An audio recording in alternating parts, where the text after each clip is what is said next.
Theodore Ginsburg once said, "Women belong in all places where decisions are being made. It shouldn't be that women are the exception." Her words remind us that true progress is only possible when women's voices are heard, valued, and included in every sphere of influence. I'm Junizuk Selden, and welcome to Her Story, a show that honors the voices and journeys of women who fearlessly share their experiences without judgment. Here we create a space for women to embrace their true selves, celebrate their strength, and inspire others to do the same. We're coming to you from Home Basic Interiors. Our location partner is a trendy store offering the latest furniture and stylish interior decor, perfect for transforming any space into a modern and elegant haven. Sangay Wangmo began her career as a helicopter engineer, mastering the intricacies of aircraft maintenance and safety. Through dedication and expertise, she rose to the position of manager, leading operations and ensuring excellence in the aviation industry. Today, she's here to share her story with us. Hello and welcome. Hello, thank you for having me. Of course. Sangay, I always like to take my guest, and this is probably the first question I ask almost all my guests, to go back when you were a little kid and think of a memory that stuck with you, that holds significance in your life.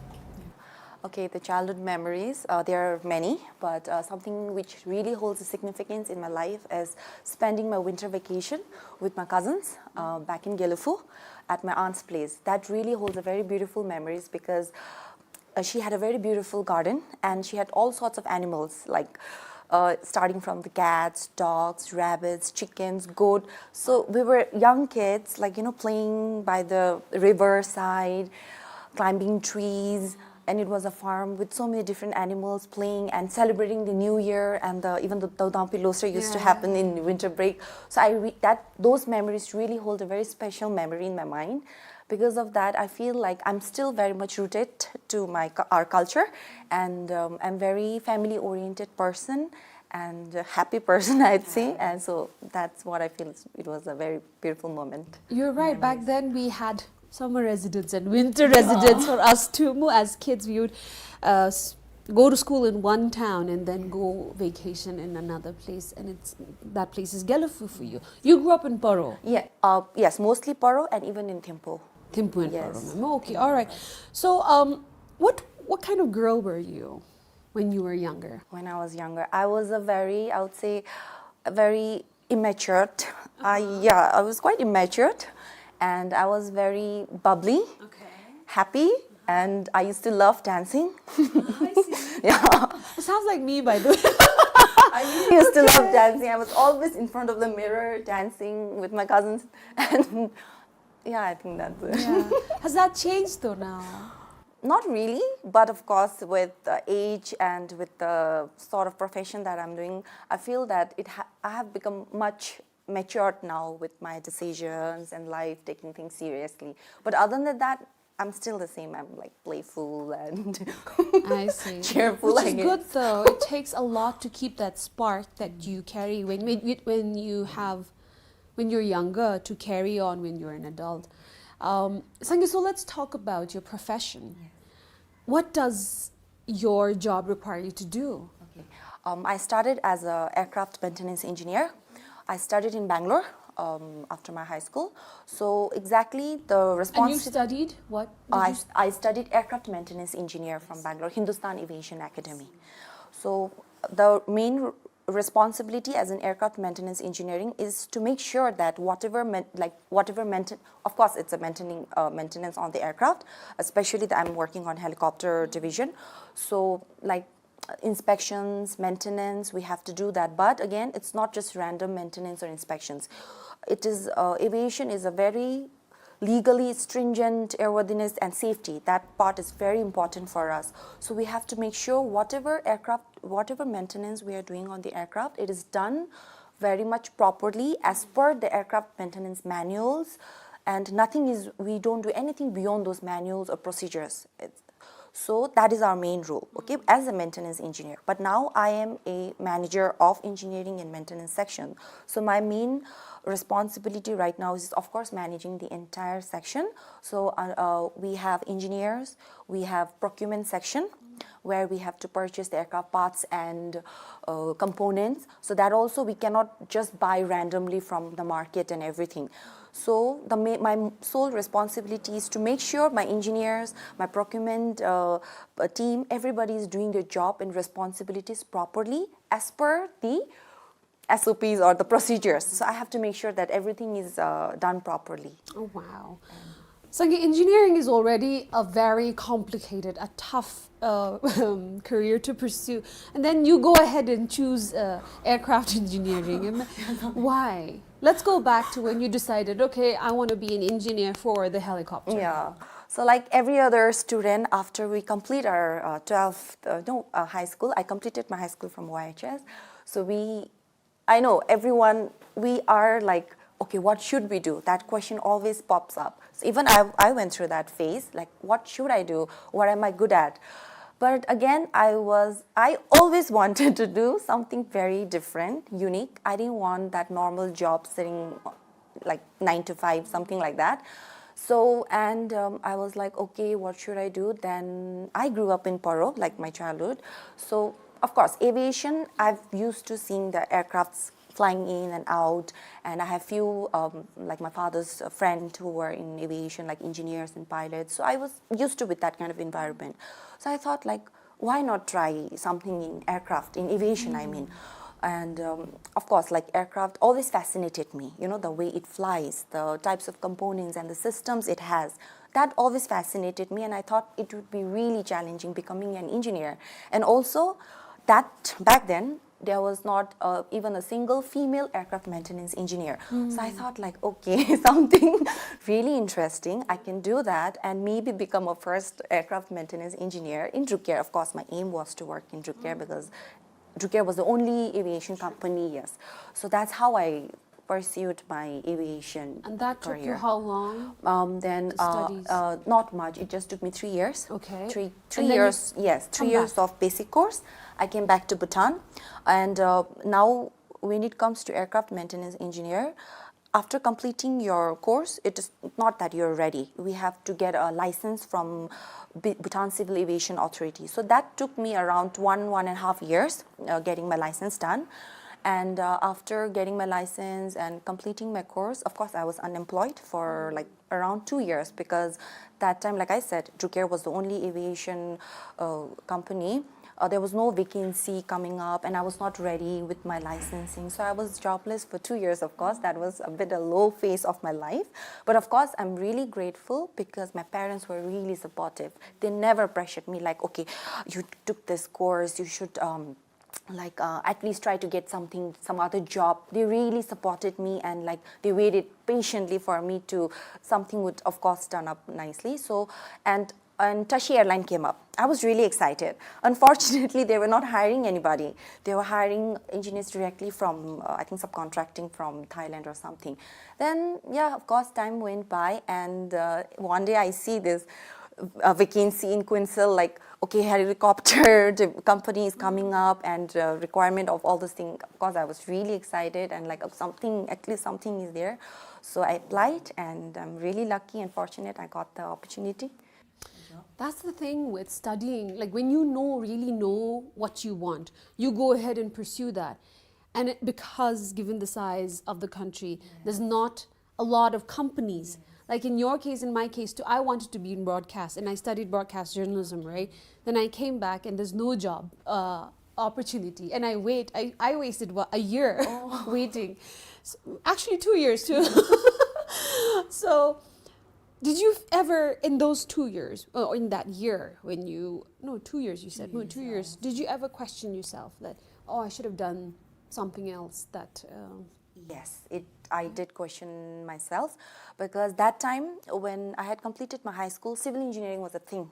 It was really booming. And my mom, I remember my mother, really you want to go for aviation? Why not civil? Of course, I can understand her concern. Me being the only daughter, again, venturing into something like all alone. I was the only Bhutanese studying in that college. Going alone, I was like not even 18, hardly 18, I guess. So, of course, I can understand the concern of her. And I did regret, yes, I did. Momentarily. Yes, for that moment. momentarily, of But course. then you saw that vacancy and you knew this Yes. is mine. This is my position. That's my job. That's for me. All right. So then you've been doing this for the past 10 years now. Yes, almost 10 years. You know, have you ever thought of switching careers? Now, the problem again with having trained in such particular field is that you really can't switch also. Yes. But then there are people who start over with a fresh new career. Have you ever thought about switching, or have you ever thought about doing something else in life? No, never. I never thought of switching my career. Now, with the career progress, of course, we're having a career progress. I want to stick to aviation, but it's not the end. Like, maintenance is not the end. I want to study masters, of course, in one day. I want to go, like, there is a master's in aviation management or something.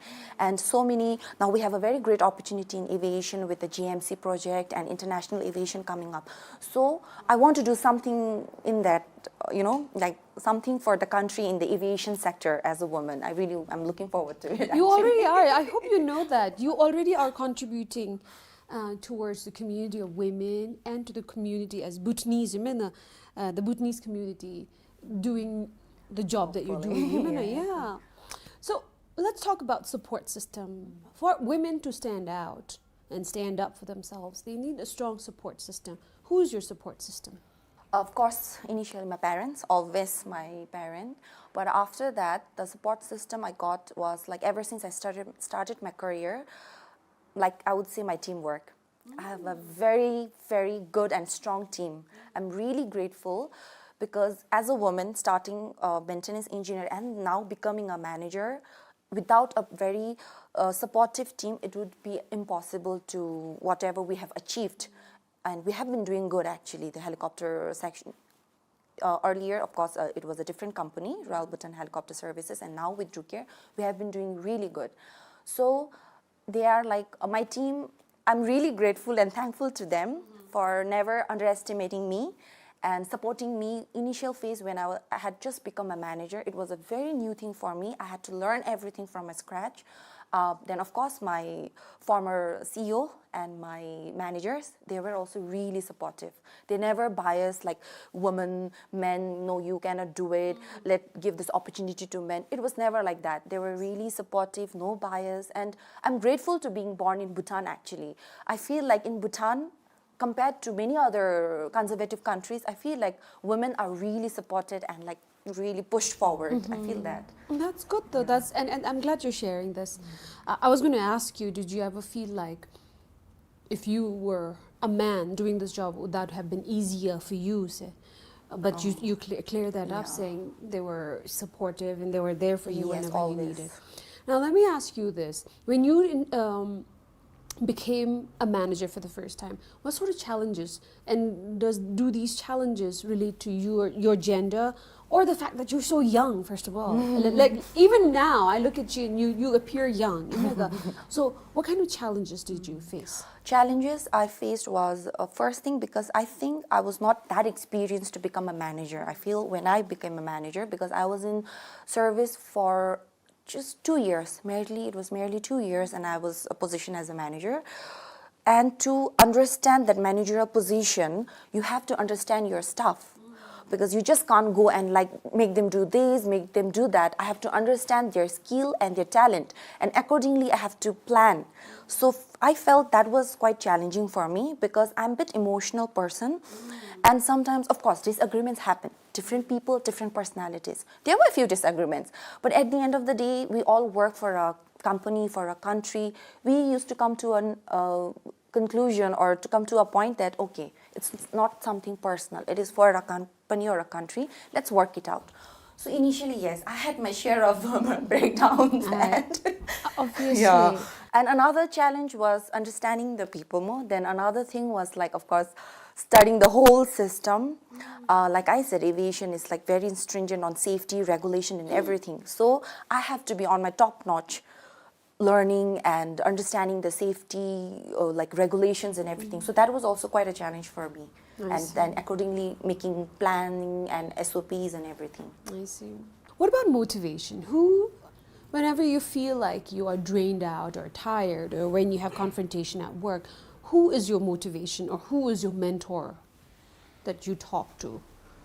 Talk to. Or it can be a person, or what is your motivation to keep going? Yeah, motivation. I feel like since my childhood, my mother she was a teacher, so she has instilled me this thing. You know, when I was like very young, to be an independent woman. She used to keep telling me never depend on anyone, especially husband. I'm sorry. Yeah, like never depend on anyone. She was really independent. So She's cute. yeah, so Right. that thing was there. So that independence thing in me is so high. So what motivates me is like the drive to become an independent woman. I have to work. I have to do something. And another thing I feel is like my desire of career growth. I want to do something. So that motivates me a lot. You're motivated. You're in the Yes, mood. it really motivates. When I remember when people were younger, during your time, okay, they would usually think of professions like pilot whenever they thought of aviation. But you chose engineering. Yeah. Why is that? Did you even consider pilot? No, or, never. Or flight attendant? Flight attendant, maybe at when I was in primary or middle school. I used to like, yeah, maybe, but not so much. Because it was glamorous. Yeah, it was Everybody- glamorous, yeah. maybe. Pilot, never. I don't know why. I felt, of course, they have their own challenges, but for me personally, I felt it was not that challenging compared to engineering. I think maybe, I'm not sure, but why I never considered of.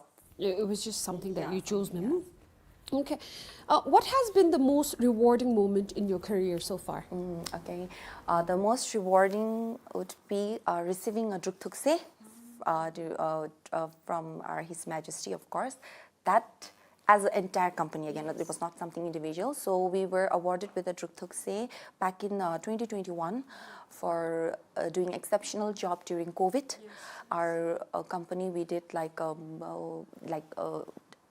taking vaccines, doing lots of medical evacuations. So during that is something I feel like I'm really grateful because our country recognized the effort that we put in, everyone, all the member of our helicopter division. So When you're not working, when you're not this professional manager at work, what are you doing? How do you spend your time? oh, I'm a bit lazy actually. Not a bit. You exude yourself at work and come back to your life. That's I think so. As soon as I reach home, I'm at one place, lying down with my phone for like, I can literally be there without moving for like 3 hours or something like that. But I do love cooking. Okay. Yeah, I mean, not everyday cooking. I don't like that, but I love trying very much new cuisines. I check recipes, buy stuff, and I cook once. Then I Once. forget after that. Yeah, just once. I like that kind of cooking. I do that kind of cooking. And I love, like I said, dancing. I dance and make TikTok sometimes. Okay, all right. And traveling, yeah. Okay, what do you like cooking first? What's your favorite dish to cook? And where do you enjoy traveling? Okay, the favorite dish. I am very much experimental with the cuisines. Wherever I travel to new places, I have to try their cuisine. Currently, I am more into Korean food, of course. So I have cooked actually kimbap. I have made kimbap. I have made bibimbap. I have even made kimchi and all those stews. Okay, It so didn't it's go well. Korean. Yeah, Yeah, it didn't go well. okay. The stew didn't go well. Kimchi was. But that comes with Good. experimenting, Yeah. though, right? And you'll fix it maybe a year later. Last year I tried cooking, it didn't work. Sangay, so where do you see yourself in the future? For future, obviously I'll be here in Bhutan only. I love my country and I never want to leave Bhutan. I would, like I said, maybe, I don't know. GMC. Yeah, GMC, something there. And it's good though. You quickly managed to transfer the love of your life from one location to the other. And I think the key here is to be relevant. And here you are being relevant, but at the same time, doing more, aiming for more, doing better. And I think that's life. And you're doing it really well, Sangay. What is one change you would like to see in the aviation industry that would make the lives of women better? Like I said earlier, Firstly, we are fortunate. Women being born in Bhutan are fortunate. However, like even though the aviation has really diversified, but in the technical field, like in aircraft maintenance engineering or even in pilot, I feel it's still dominated by male. Okay, so not at the work, but something change we could bring is like I want to, or we all can advocate to the younger generation, saying that this field is something that women cannot, not that women can't do, they can do it, and it's not something very difficult. We have good support system from the company, from the teamwork, from the colleagues. So I really want, and with this opportunity, aviation booming in our country, GMC, we have a huge opportunity in aviation world. So I really want to tell the younger generation, younger women, to try your luck in aviation and please come forward. It's really fun and something. Yeah, when women, when young girls think of women in the field of aviation, they're mostly stuck with very limited idea of either being a flight attendant, and if you're daring enough, maybe a pilot. But then they don't know that there is a world outside of just these two professions in aviation, so that's good. My final question, in your own words, complete the following sentence. Sangay Wangmo is? Sangay Wangmo is content and hardworking. All right, Sangay, thank you so much. We will now go to our next segment, where I ask you quick questions.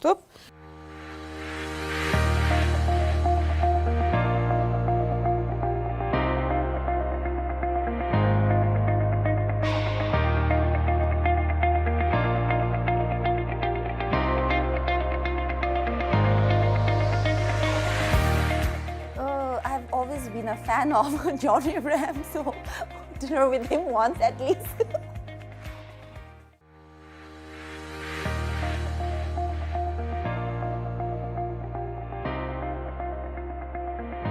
I think I'll be part of groundbreaking space mission.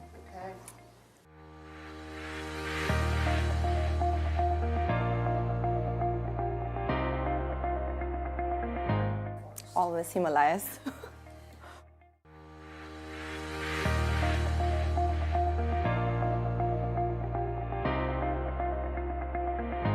Unlimited travel opportunities. As we wrap up this inspiring conversation with Sangay Wangmo, we are reminded that perseverance and passion can break barriers in any field. Her journey from an engineer to a leader in aviation showcases the power of dedication and the importance of representation. May her story inspire more women to take flight in their own careers and aspirations. Remember, your story is a part of the greater narrative of change and progress. Until next time, keep writing your own her story. Bye-bye.